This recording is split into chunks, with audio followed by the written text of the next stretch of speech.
Hi guys.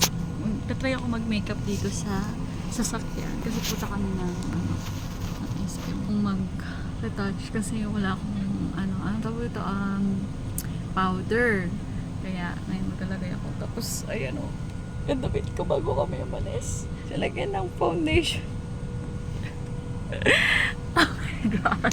Tamasi kasi siya. Tapos pag pump ko bilang tumalsik. So habang waiting kami kay tatay, try ko mag-makeup.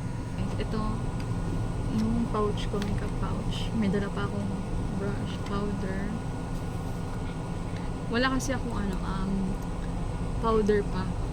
Like, naka lang ako, naka sunscreen, tsaka tint ba tawag doon? Basta yun.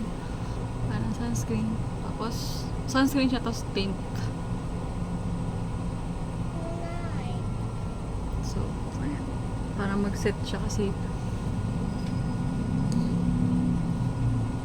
para ayoko na medyo glossy yung mukha. Gusto ko matte siya.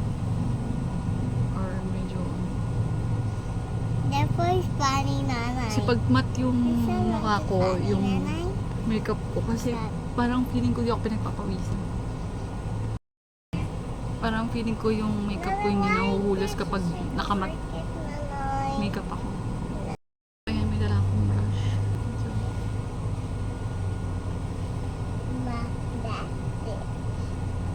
tapos itong nakuha kong brush sa sa makeup vanity ko is 2-in-1 na. Pang highlight, pang powder brush, pang blush, powder blush, para mag-blend siya ng maayos. Dry yung basta dry yan. So use ko tong Dior highlighter. Ayan. Dior highlighter. So, nilagay lang ako